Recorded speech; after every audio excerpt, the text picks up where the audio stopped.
Hi everyone, this is Allan McKay. Welcome to episode 91. I'm speaking with the Creature department and the supervisors at Image Engine. Let's dive in.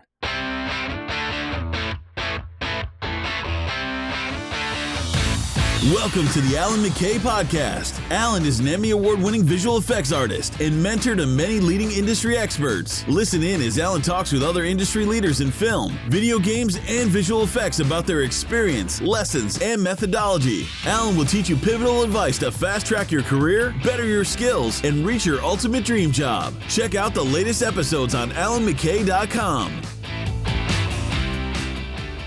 Hi everyone, this is Allan McKay. Welcome to episode 91. This is going to be an awesome episode. I'm speaking with a lot of the supervisors from Image Engine, which is a Vancouver-based film studio who is absolutely crushing it in terms of some of the amazing work they've done on everything from Jurassic World to Game of Thrones to X-Files, Teenage Mutant Ninja Turtles, Elysium, Chappie, and so much more. They've got a massive history as being one of the first visual effects studios in Vancouver and being around for quite a long time, long before the big Vancouver boom that happened around 2011. And fast forward to 2017, they're still killing it and really dominating the film industry as being one of the leaders for doing realistic creatures and high-end visual effects. So this is really cool to sit down with a lot of the supervisors from a lot of the individual departments, from creature departments to animation, pipeline effects, and a lot more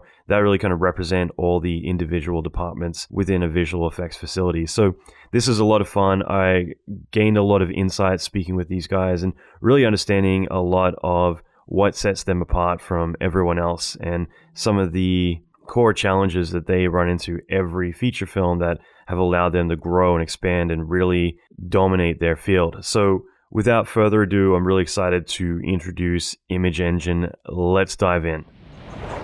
Okay, guys, thanks again for taking time out to do this episode. Just to start out, I'm speaking with Jen Taylor, who's the animation lead, Barry Poon, asset supervisor, Jason Snyman, animation supervisor, Andrew Kaufman, R&D lead, Sean Walsh, who's the general manager and the visual effects exec producer. And just to start out, can you guys quickly introduce yourselves? I'm Walsh. I'm the general manager and exec producer here. I started from the lowly depths of the all CG television animation realm, and became a production person, and then eventually they asked me to run the show here. So that's what I do now. That's awesome. Cool. Thanks, Sean. Cool. I'm Jen. I'm an animation lead here. So I started also kind of doing cartoons and television and worked my way up to feature. I've been at Image Engine since 2012. Wow, that's cool. Thanks, Jen. Hey, I'm Jason. I'm animation supervisor, well, one of them here. Been doing this for about 17 years. My first job was straight out of high school as a match move, and I kind of worked my way up. And I've been at Image Engine for about a year and a bit now. Sweet. That's awesome. That's really cool. And lucky last or second last? More, I can't count. I think Chappie has to go too. So that's right. That's only fair. Nice. I'm Barry Poon. I'm the asset supervisor at Image Engine.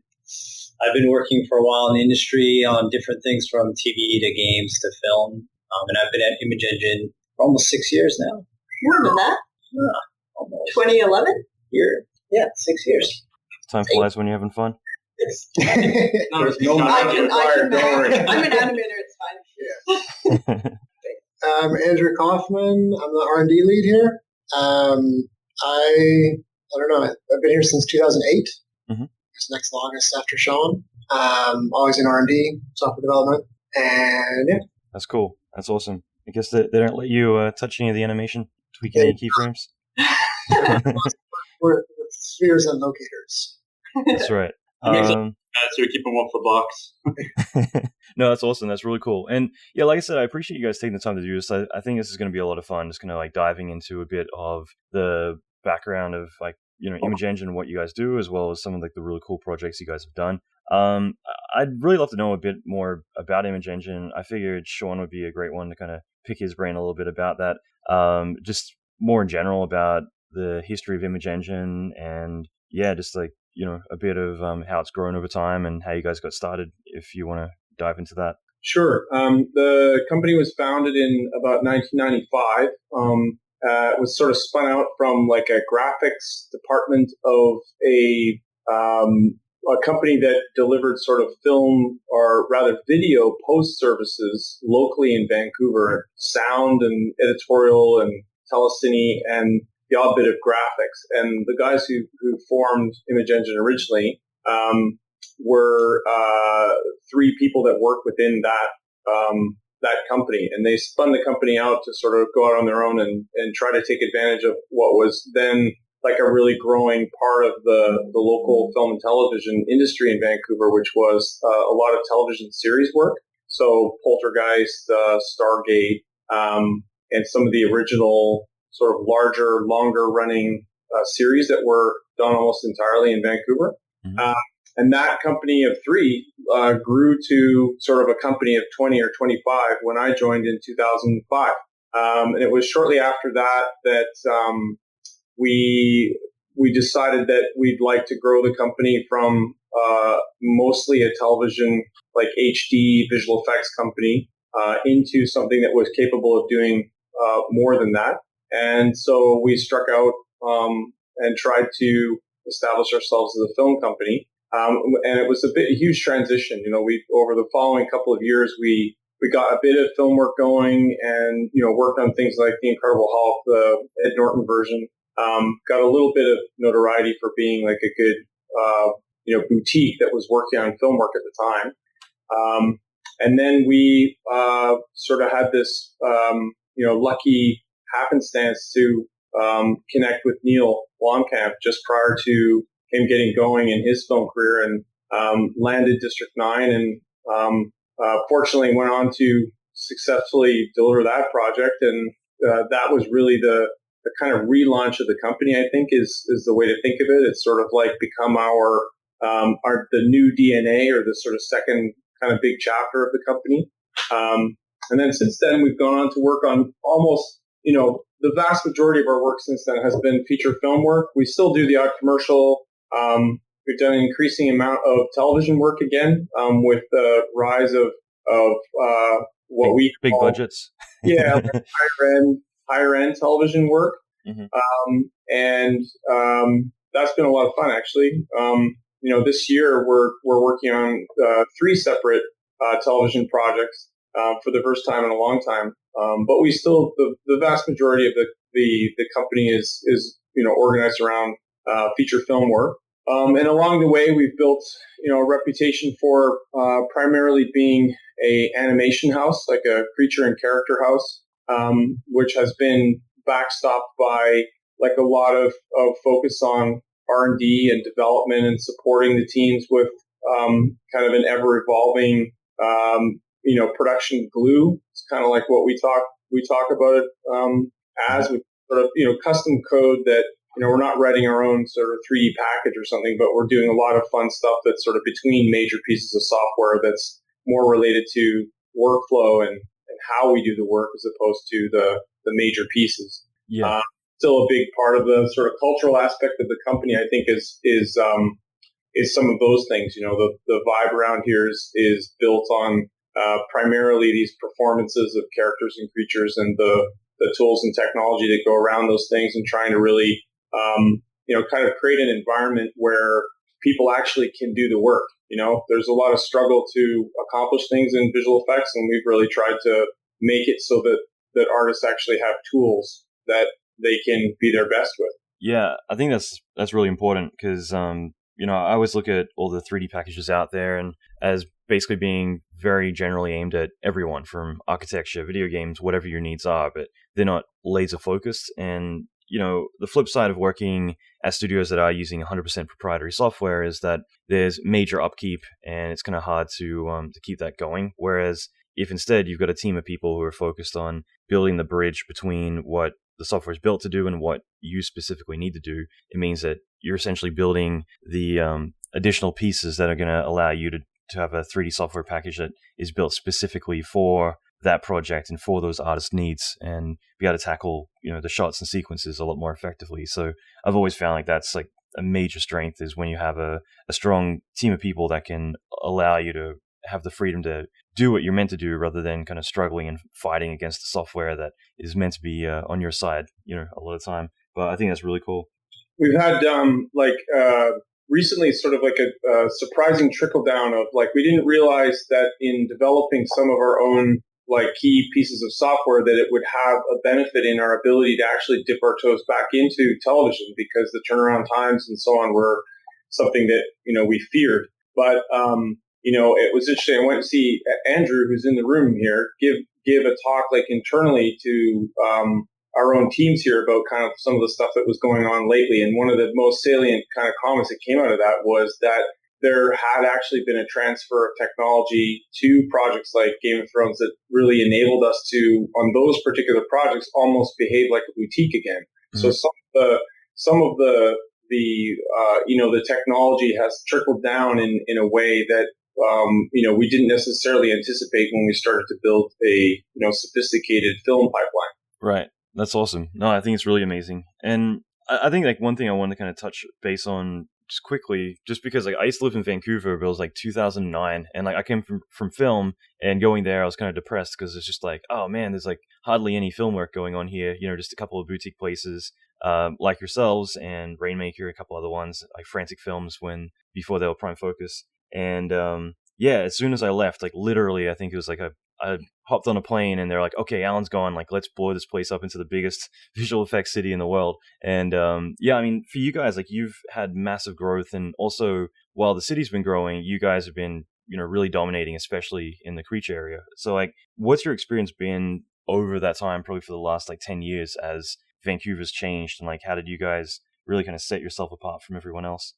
It's been a really interesting journey. I think that release year 2009, I think, had the first Iron Man that the embassy contributed like significantly to. Watchmen, I think, that MPC was doing when they had sort of first converted Technicolor Creative Services into MPC in Vancouver, and we of course worked on District 9, and I think that year really was a bit of a watershed year in terms of people going, oh, hey, wait a minute, like this super high-end work is being done for features, not just for television or commercials or something. But since then, I think for a while there, like I think you're right in that we grew from, over a period of time, like 25 people up to about 250. But we found that at a certain point, like at being an independent company, like that was it for us. Like we didn't really want to continue to try and push the envelope of growth for growth's sake. And then meanwhile, a lot of other larger companies came into town. It's been interesting because we've only really seen the benefit of that. Like a lot of people will ask me like, how's the competition been and so on. And certainly there is a lot of competition, but the artist pool has grown so much in the city that, we've kind of maintained this kind of nice mix of people who have been pretty committed to us and been here for a significant period of time. And then having, roughly maybe a third or 40% of the staff that are new to us, and sort of bringing in fresh ideas and mixing with our folks that have been here for a while and have, we've loved their commitment. So it's been kind of a nice period of time. It's certainly been a huge amount of growth for sure. Looking back, I mean, I left Vancouver because there was no film work, no kind of high end opportunities here, and then sort of fell into being part of that taking off here. Mm-hmm. No, that's great. That's really cool. And yeah, I mean, I completely agree. I think it's one of those things that it isn't really about competition. It's like everything that's happened, all the growth that's happened over the past 8 years has essentially put Vancouver as like the giant hub for all the film work. And even like before that, was always, if you're in LA, you can get work. If you're outside of LA, then there's definitely a bit of resistance when you're trying to convince studios to deal with you. But now it's, especially with Fox and a few studios like that, it's definitely kind of a requirement to have presence in Vancouver. And obviously you guys have your roots there, so you've got a very strong and long presence there, which I think is really cool. And in regards to, like, I figured it'd be kind of fun just to kind of nerd out for a little bit and dive right into pipeline and tools and stuff like that, because again, I feel like that's been a major strength of what you guys do, is that you have such a strong creature focus, as well as having a full 360 production presence with effects and compositing and so many other areas, digital environments, but is definitely also all the tools and proceduralism that really kind of gives you strength as well. I was actually in Paris, I think it was last year, with Mark Terriot, and he was talking about some of the pipeline stuff you guys were doing for Chappie with all the procedural chains, sorted out for all the shots and everything, and just a lot of the way that you guys approach a lot of what you do. I think it's really genius, because it's essentially you let the artists do what they need to do, and the bits that they don't need to do, you can automate. You can build a procedural workflow around, and that way, artists get to focus on their strengths rather than, having to spend a lot of time on more remedial tasks. So, like, in terms of your pipeline and your workflow, like, what are the typical tools you guys rely on? And, is there any specific technology or things like that you have developed or kind of find to be the backbone of what you do? Yeah, I mean, in terms of like the workflow automation stuff that you're talking about, that's kind of started back in District 9 days. What Sean was talking about, we're trying to build up a film pipeline from scratch, pretty much. So we started building this project called Cortex, which is an open source project, which was trying to do some of that, like provide the backbone that does the glue work you were talking about. Mm-hmm. And that kind of evolved over the years quite a bit. And then there's this other open source project called Gaffer, which one of our ex R&D leads started in his spare time and then open sourced, and then we started using it at the studio for asset management, actually. And yeah, that's kind of, I think those are the two big open source things. And then there's like 2 or 3 internal projects that have names. And then, a lot of glue code and a lot of like individual plugins for individual purposes. But the workflow automation stuff, it's all kind of through the asset management system run by Gaffer. Mm-hmm. Cool. And in terms of like regular commercial software, you use like Maya for animation or Houdini for? It's all the normal, big apps you'd think of, like Maya, Houdini, Nuke, ZBrush, 3D Equalizer, Mari. It's pretty much all the standard leaders specific category. We're using Arnold for rendering now. That hasn't always been the case, but that's what we're doing now. That's cool. And then, lots and lots of internal, either, added value plugins or glue between the apps. Cool. No, I like that. And I was speaking with Chris Harvey the other day, and he mentioned that I should ask you guys about your look development pipeline, because he said it was exceptionally impressive what you guys are doing. So do you want to maybe shed some light on that? Yeah, I assume he was talking about during the Chappie days. I'm guessing. Big show he souped here, I think. I mean, he souped several shows here, but I think that was the biggest profile one. And yeah, so that was, the look dev's all done in Gaffer as well. We were using 3Light as the renderer at the time, but it's kind of a, procedural interactive workflow for assembling shaders. I think a lot of the cool work on Chappie, which probably Barry knows more about than I do actually, has to do with like the access we had pre-production in terms of designing the character up front before it was even manufactured for the shoot, and getting, realistic lighting capture to build the look dev off of, and then making sure we match it. Mm-hmm. Yeah, I would say that's probably the biggest thing that Chris was talking about, is just how much time we spend on developing the look of an asset in the shading and lighting side of things before it actually goes into production. So we spend a lot of time getting it like in a neutral setup so that any properly graded HDRI in a shot is, if you drop the asset into it, it's just going to fit in properly, and then give a really good base for the lighter to work with.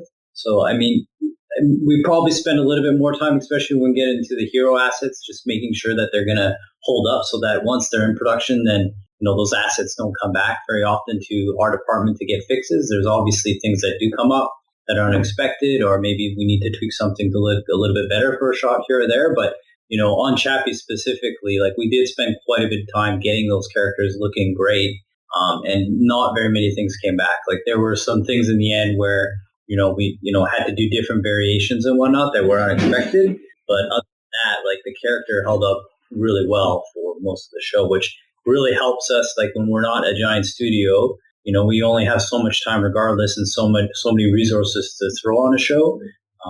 We need things to work efficiently and be working when they're needed by. We can't afford to have an asset hold up shots for a week or two or even a couple days. It's a big issue. So.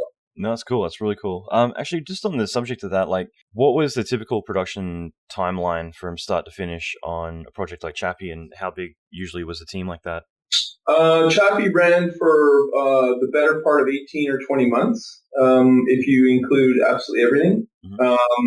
And I think at maximum, our team on Chappie was about like in the 70s, like 70, 80 people. But that was sort of like when, animation was in full production and like shot filing had just begun. So you sort of have, a little bit of asset work still happening. You've got shots in animation, and you're starting to light and do effects and comp like the first sort of, set of finals, so to speak. So at that point, it was probably 70 or 80 people. But in terms of people who worked on the project over the whole run, probably 150, 140, something like that.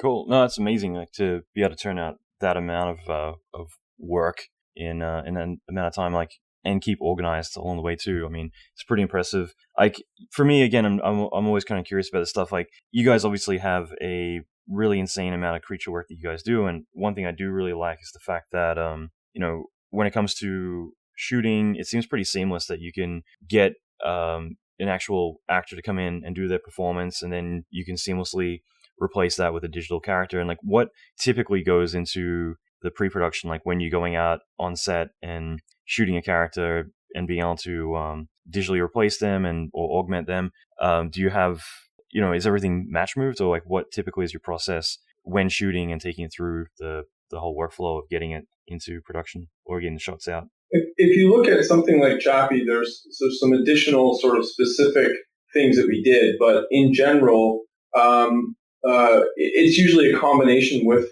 of things that we put together with production. Like we'll talk to production and say, what kind of stages are they shooting on? What sort of locations? The camera style? What are the director and the DOP's intentions with respect to lens choices and camera bodies and all of that sort of stuff to get a basic understanding of the type of film that they're trying to make from a cinematographic kind of perspective. And then that translates into, okay, well, if you want to shoot it that way, or you want things to have a certain type of appeal when they're captured on camera, then we need to make sure we grab, HDRIs in a certain fashion, LiDAR of locations, measurements of sets, calibrated, photo booth texture sampling, like just sort of a standard list of data acquisition that we work on with the clients to make sure that they're on the same page with us. And in some cases, it's really quite straightforward and everybody's on the same page. And in other cases, it's really, a lot of dialogue back and forth about how exactly are we going to gather the data that we require. Certainly things like lens grids and other, access to, camera data is pretty standard these days. In the case of Chappie, it was sort of almost one step further from a pre-production perspective, in that when we designed the character, we went through almost what you would describe in layman's terms as like an additional step, which was, we received a 2D concept design that had approval. We built a sort of first pass model of that design. But at the same time, we cyber scanned Charlotte and then refit the design to his actual proportions. Mm-hmm. So we were working with a digital representation of him that was extremely accurate. We then ran motion tests using capture data, so that we could then kind of adjust the model so that we knew that we could translate Charlotte's behavior more accurately. And that information was what Andrew was referring to when to the on-set practical fabricators at Weta Workshop. We then recaptured their work in a calibrated lighting setting, so that we could then do what Barry was talking about in terms of the accuracy and matching of the digital version of Chappie to the practical version. That's a sort of measure of specificity that sometimes we go to on a particular project. Comes up every once in a while, but then there's also projects that are just really, frankly, kind of winging it. We have things where we have to be very inventive because there is no data to capture. So something like Fantastic Beasts was something where we really have to think outside of the box and create an environment that doesn't exist, nor are there measurements for. So, it really ranges, and it's that's part of the fun of visual effects is that you can put as much effort and intention into processes that are so diverse. That's cool. That's really cool. And actually talk about Fantastic Beasts, what were the contributions you guys did for that show? We did a fair number of the creatures. The main ones probably being the swooping evil, that flying kind of manta ray guy. And then we did the graphorns, which were large cat-like creatures with tentacle faces. And some... I haven't seen it yet, so I'm now getting really intrigued. Yeah, that was exciting. So those were probably the main ones. We had a small owl kind of creature in a couple shots. The swooper. Oh yeah, the dung beetles. Those were the dung beetles, yeah. They were really great though. That point allowed us a lot of freedom to explore animation and sort of giving them our own ideas with the way things are going to move and how even with the dung beetles and the graphorns, because they weren't particularly an existing animal. So we got to kind of play around with that. And that was really fun for the team. Yeah, I mean, I guess that's a good point too, is that, you've got creature work and then you've got more freeform, obviously creature work, but actual characters you get to animate and have a lot more creative freedom than if you were to replace someone else's performance. So, I mean, I guess that was probably challenging and fun at the same time, getting to work on more of a fantasy project like that. Yeah, absolutely. It's kind of a nice balance because I find when we go Neil Blomkamp's films, he's very organized. He knows exactly what he wants and he's got actors on set, and it helps us in a lot of ways that we're on task right away and we're able to push through the work quite rapidly.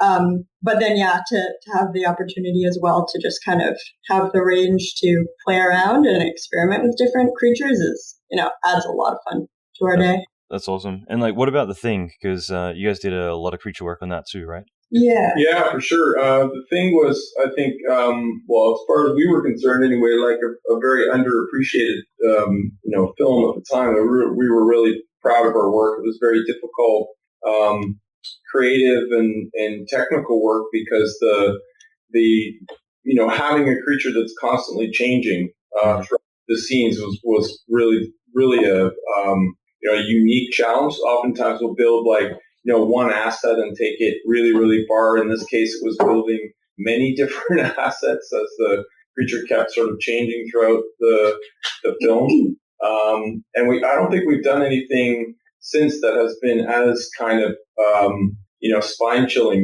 this sort of really out there, gross kind of, weird construction that those creatures ended up being. It was a lot of fun. Yeah, that project in particular, I mean, I'm very protective of it just because I loved the original, and I guess when you're watching the film too, I wasn't 100% sure, is this a prequel, is it a reboot, until the very end, and then you're oh, okay, now I get it.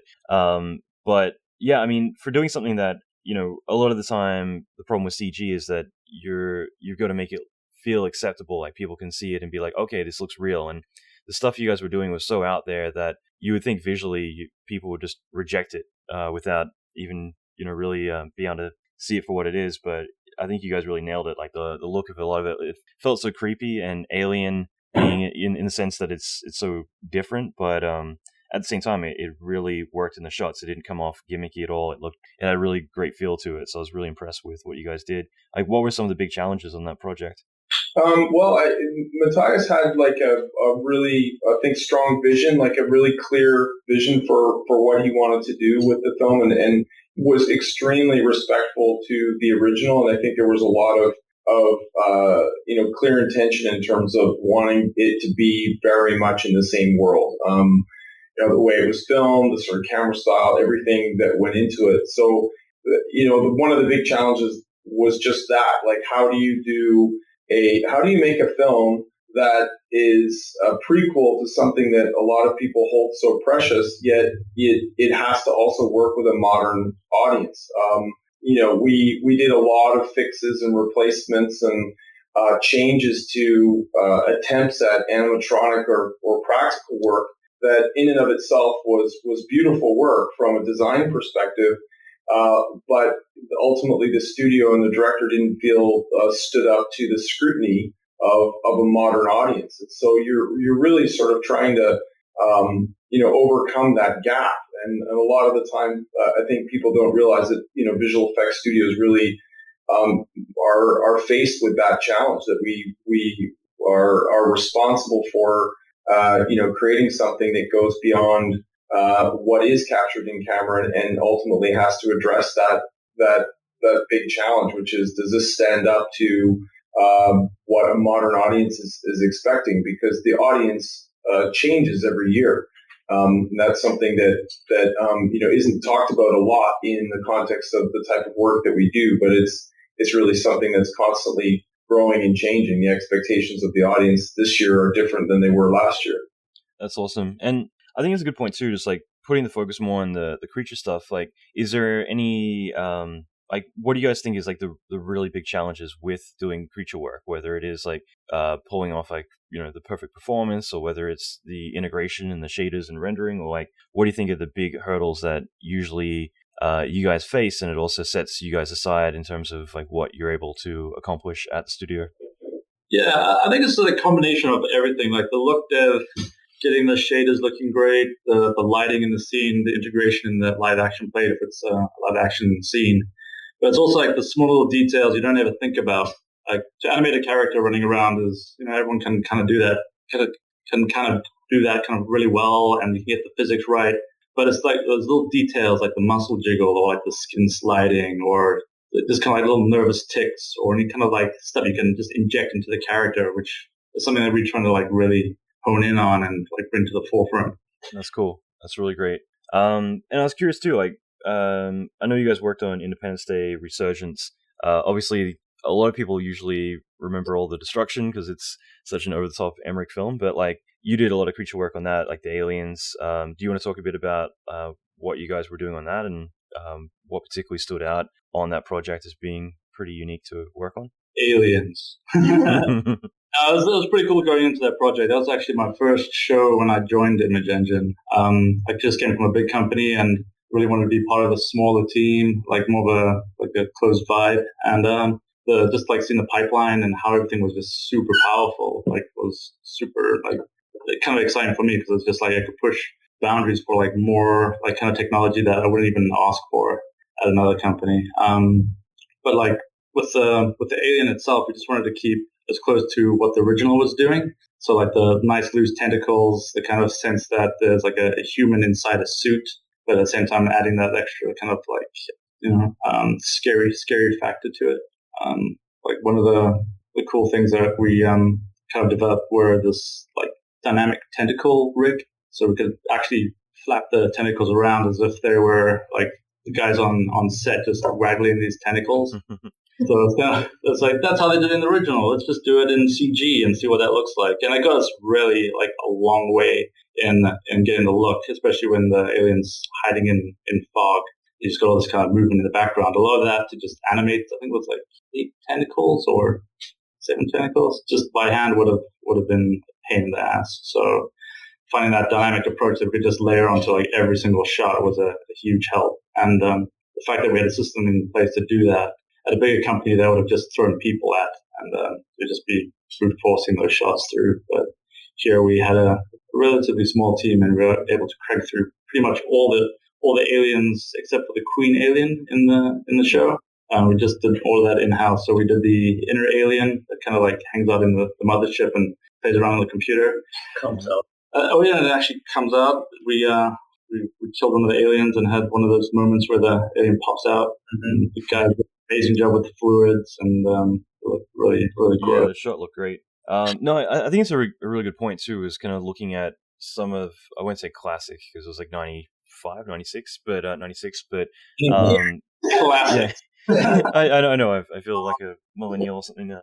I don't know, but no, I think it's one of the things that like you look at that and the limitations back then. It's the aliens in the first one look really cool, but it's the movement that kind of throws it off quite a lot because you don't have too much freedom. You got this big, lanky alien inside, well, with the exoskeleton suit on, and yeah, there's not that much freedom with it. Whereas fast forward to now, you don't have any real limitations at all, and that kind of gives you a lot more freedom to be able to actually showcase the characters and really kind of give them a proper performance rather than kind of quick cuts and being thrown at the camera, with a big stick behind them, and all the flailing tentacles and everything. So, I mean, it definitely, gives it legs in terms of what you can do now, which I think is really cool. And actually, just jumping on that for a second, do you feel like there is anything with CG these days that you can't do, or is it just more about, how many people and time you got to throw at something to accomplish something these days? I think you can pretty much do anything you want, which is kind of good and dangerous at the same time, because it kind of takes out the kind of the artistic eye that back in the day when CG took forever to do, people would like analyze like the lighting and everything to like the nth degree because they didn't really have like global illumination or anything to fall back on. Yep. So nowadays it's like you can do like amazing things, but I think a lot of it you just need to have that artistic eye and really analyze what's happening in the world around and how to make what people are expecting. Because like when everyone goes to the cinema, they kind of used to a certain level of visual effects, but if you can push that, then that's like something that's kind of special. That's something that we try to push for here. That's really cool. Do you guys do a lot of motion capture, or is it a mixture? Like, what type of tools do you, or I should say process, do you guys usually rely on for a lot of your character work? Well, we got 2 Moven accent suits in-house, which is awesome. Like for animated, you just get, you just put the suit on, just a couple of markers. We just go run around the kitchen, pretend to be aliens. Jumping off the stairs. Jumping off stairs and stuff. It's kind of like our video reference, but it's actually like in mind. You just put the suit on as an excuse to act like a kid and have fun. And, we're working, I swear. I didn't need an excuse. But yeah, totally that. It's a great way to just get like an idea straight into the computer without having to spend like maybe a week trying to block out an idea. You can just get into the suit, roughly act out like a heavy alien or like an alien that's kind of scared. And then because the proportions of like an alien or a humanoid character are kind of close to what the data is, you get a really quick look. And potentially some of that stuff you just clean up a little bit and then push through the pipeline, see it look like all looked at with shadows and motion blur. And it kind of gives you a good idea of like what needs to be worked on, or even gives you like, an idea for a shot you didn't actually think of before. Because the stuff you get in reality, like the natural movement, you might get like a funny little jiggle in the chest or in the hips, and like an arm swing that you would never think of, and then all of a sudden it's there in your scene, and you can just kind of leverage on that and just like, I'm going to add that into that shot. That's really cool. Yeah.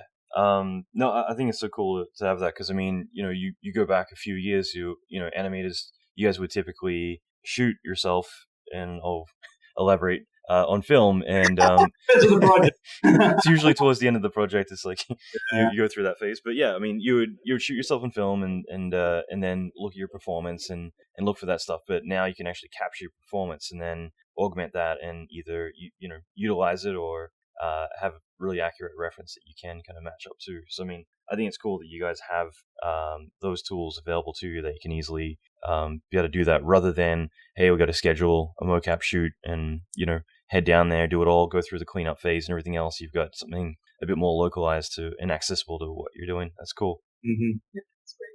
Yeah, so glad we have suits.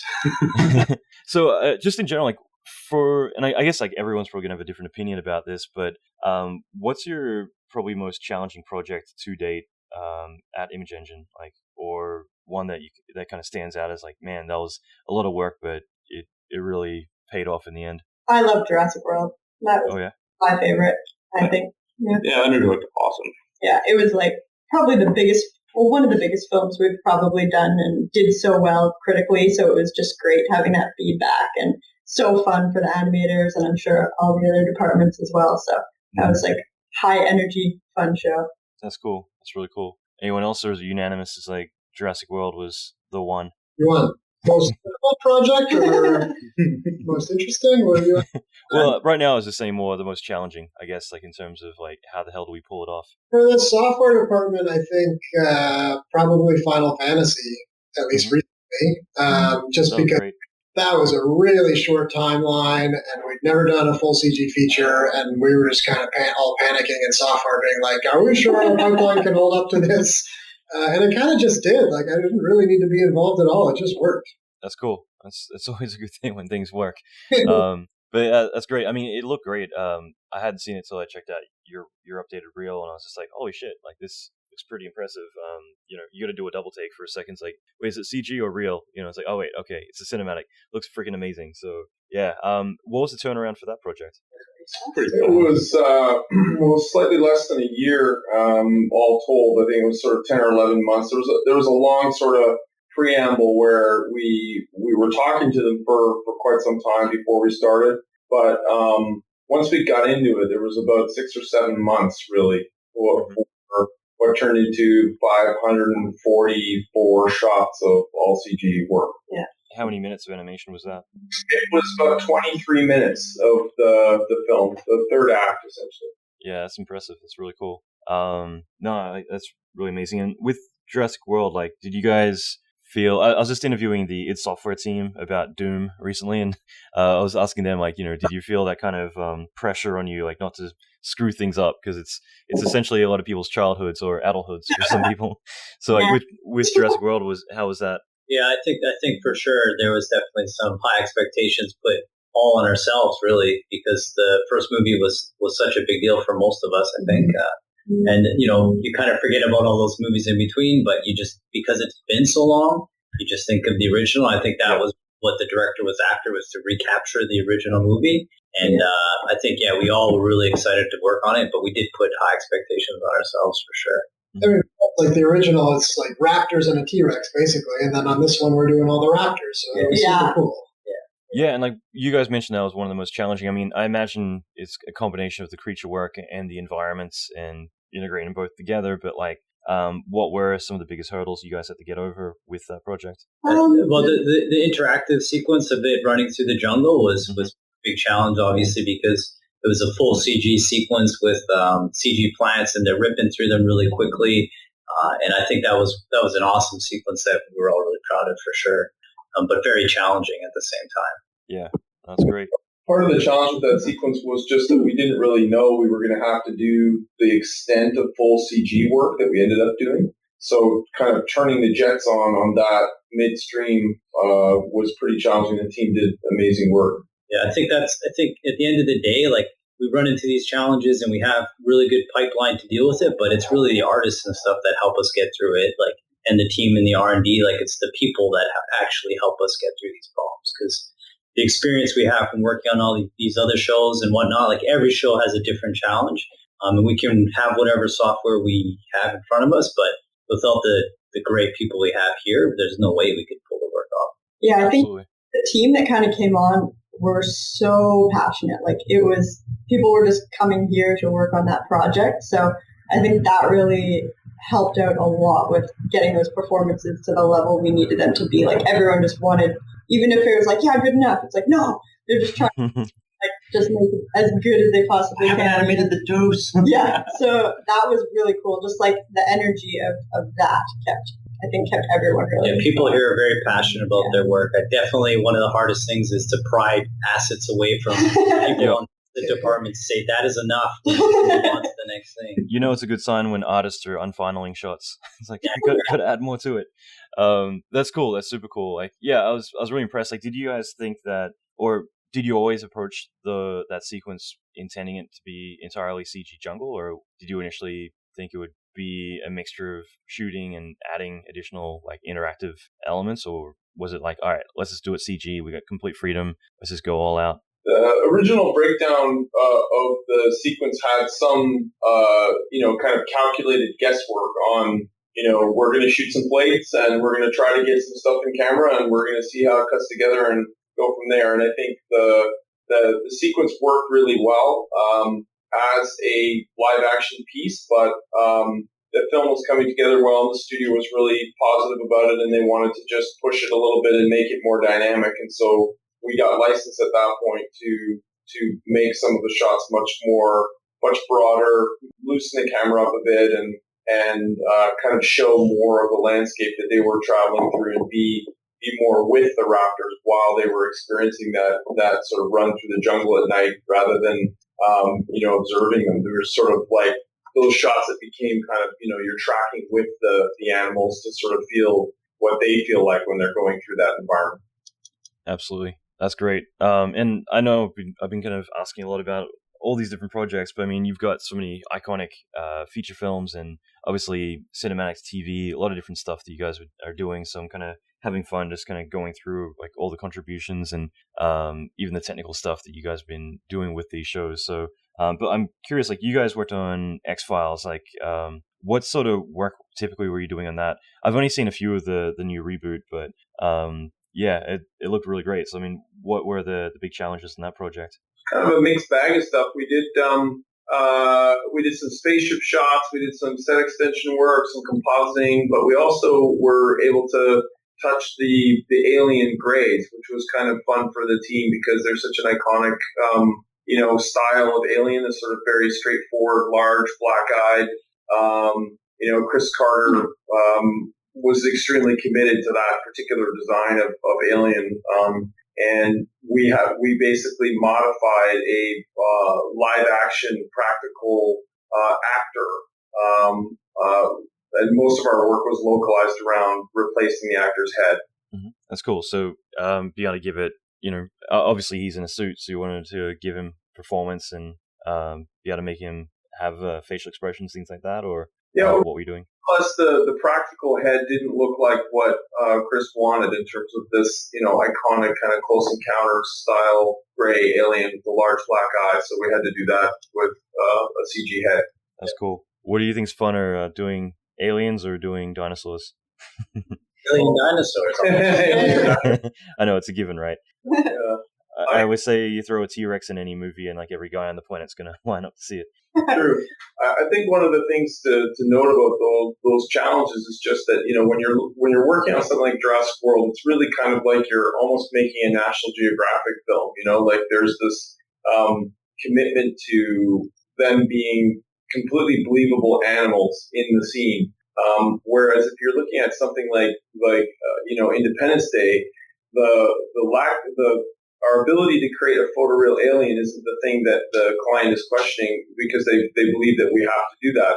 It's more about the sort of drama of the alien and the storytelling that comes from this thing that is very much foreign. So in one case, it's almost like you're trying to nail this animalistic feel of a creature, and in another case, you're sort of trying to hint at either its strength and scary factor or its sort of humility or humanity in terms of it being vulnerable. That's cool. And like with creature stuff, is there, I guess this is like a two-part question, but like, is there any specific type of work that you guys typically seek out or get excited about when it comes in? Obviously, you guys have strengths in so many different areas, but what's the type of creature stuff that comes in that you guys get like really excited about? One of the things that we've done at the studio is to try to create a diverse portfolio of work, but within that work, try to create like a creative theme. I think there's so much diversity in visual effects work that studios can kind of get turned around a number of different ways and sort of lose an identity for what they're known for. And so although we've done a lot of, say, environment work or vehicles or digital doubles or something, a lot of the core of what we do is animation. We start with animation and we build outwards from there.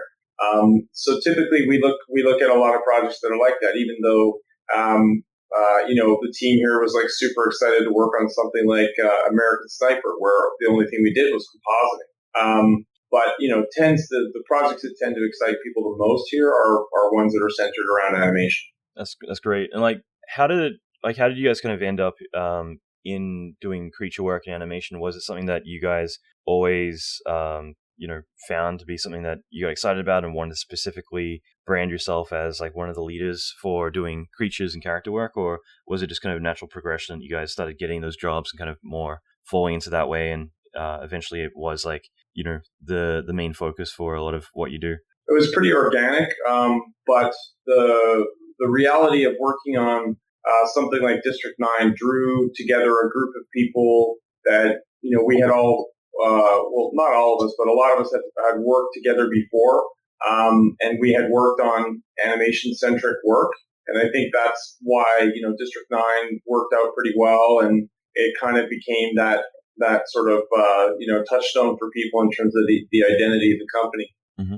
That's cool. And how many of you guys, not specifically you guys in the room, but at Image Engine got to touch Reboot back in the day? Because I know like a lot of people in Vancouver seem to have gotten to work on that show here and there at some point. I actually did touch it. Very, very, very little of it, but yeah. Cool. On TV. Yeah. I mean, sorry, go ahead. I worked at Mainframe Entertainment in the late 90s. That's cool. It's just kind of funny because, I mean, again, there's stuff like Jurassic Park, Star Wars, Terminator. That's what usually inspires us to get into 3D. But at the same time, like back then, if for me, for instance, like I wanted to work in 3D, and if anyone ever said like, well, what the hell is 3D? The only thing you could really point at was Reboot, and now you look back and it's kind of shocking. It's like, oh my god! But I mean, at the time, it was pretty revolutionary to kind of see where computer animation and animated TV shows were going. Mm-hmm. Yeah, I remember growing up on Reboot. I was like rush home from school to make sure I caught the latest episode. And I was a little bit blown away by the kind of quality, because I think I was learning Power Animator at the time. Mm-hmm. And I was like, oh, how do you even do this? This stuff is like... They don't use Power Animator. So what about Game of Thrones? I'm curious, like, you guys did some massive sequences for that. So I don't know, do you want to talk a little bit about that project? Yeah, sure.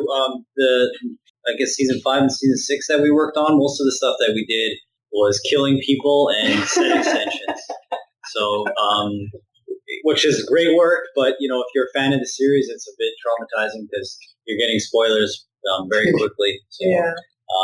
We killed Jon Snow, which was very difficult for the people who were actually working on the shot, because not only were they upset because they knew that was going to happen, they had to hide the work from everybody in the studio, because anytime you saw them, they would lose their mind. Oh yeah, I was like averting my eyes trying to change as I was walking around. But yeah, lots of gore and a lot of digi-double stuff.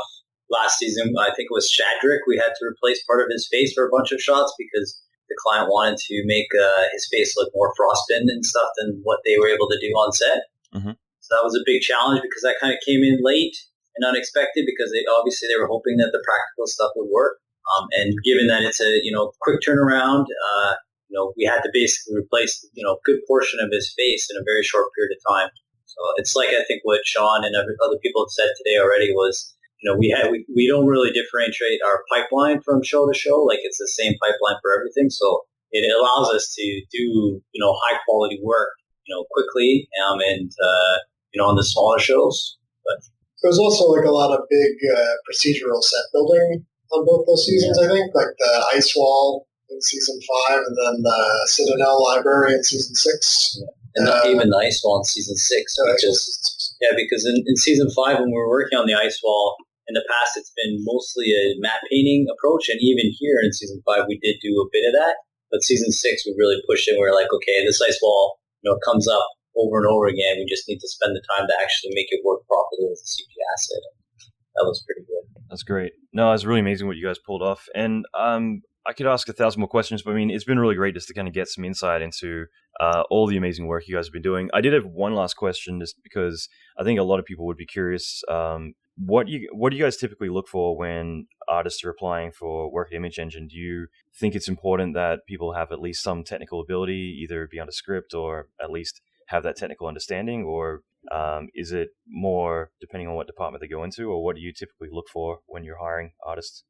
I mean, the technical part, I think it's not a requirement necessarily, but it's a plus usually. Like certain departments for sure, you need to be super technical, but other ones are way more artistic, and other ones are a mix, and you really, depending on what the current crew is, we need to add more technical people or more artistic people. Mm-hmm. Yeah, that's right. It definitely depends on what you're applying for and what the current balance is at the studio. Like with an assets, if we have a lot of artistic people, but we need to beef up the more technical side of things, and that might be what we're looking for.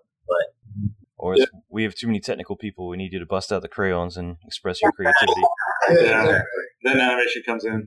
But I think the most important thing overall is just a good fit in the studio. Yeah. Like we look for people who, we want to work with and who we think are passionate and have the similar interests as us. And if, we feel like we can work with them and they, show that they have the capabilities of working on high level stuff, then that's usually what we're trying to find.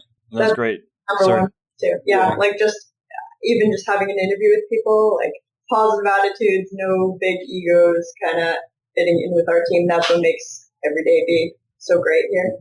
Yeah. Actually, that's like, I'll sneak this one last question, but I think that's really important too, and it's become like a pretty common theme recently. Like, do you think there's ever any big red flags that you look for when hiring people? And you've already kind of said a few. If people aren't team players or they're a little bit too in love with themselves and not the project. Yeah, absolutely. I think you can kind of get a read on that just based on how they interact in an interview setting. That would be the main one for me. Yeah, just being a team player and having a good attitude. Yeah, and it also kind of goes to like if the artist is still hungry for the showreel, like we do a lot of diversity, and like an animator might be on like some really cool shot for one day and then a really boring shot the next. We want to have someone who's still going to be super keen to come to work and just get the shots looking as cool as they can be. And sometimes you just have an artist who's just looking for the showreel and it's just the ego kind of gets in the way. They might be an amazing artist, but they start becoming like it's a little bit harder to work with. It is, yeah. I think at the size company we are, you need people who are willing to mix between departments, basically. Like not necessarily do work in multiple departments, but talk to. Like you need effects artists who can talk to their comper, and you need animators who can talk to the texturing person, and all sorts of different crazy mixtures, because it's just the way. We don't have massive teams to throw bodies at things, so we need to come up with creative solutions. Absolutely. No, I think that's really critical, and you're right. Like, I think at least the more you understand the other departments and where your work's coming from and where it's going, the more you can communicate and also anticipate like what people are going to need, so that way you can give them exactly what they need to do their job, rather than just being so fixated on doing, getting your part to look great and not really caring about like the next person who's got to comp your elements or rig up your character that, doesn't have any detail in the shoulders or the legs or anywhere it's actually going to deform a lot. So, I think you're right. Like the more artists are able to have an understanding of the other departments, the more everyone can work better together and do their jobs more efficiently. Totally.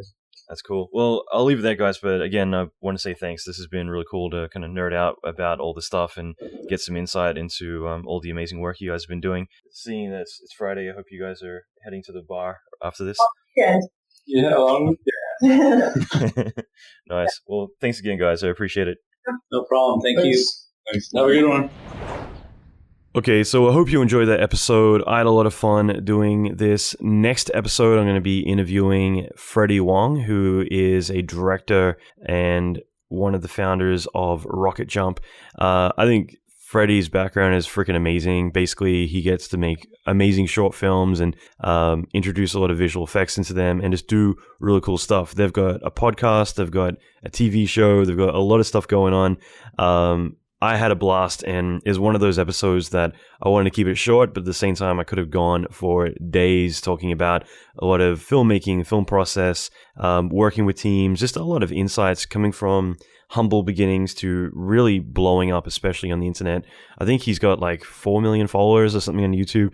Anyway, so that episode is going to be out next week. I'm really excited for episode 92. In the meantime, leave a comment. Let me know what you think of this episode. And again, thanks to Image Engine. I had a blast talking with those guys. And there's just like a lot of really great information shared in this episode. So I hope you gained a lot from it. All right, so I'm going to leave it there. I'll be back next episode with Freddie Wong.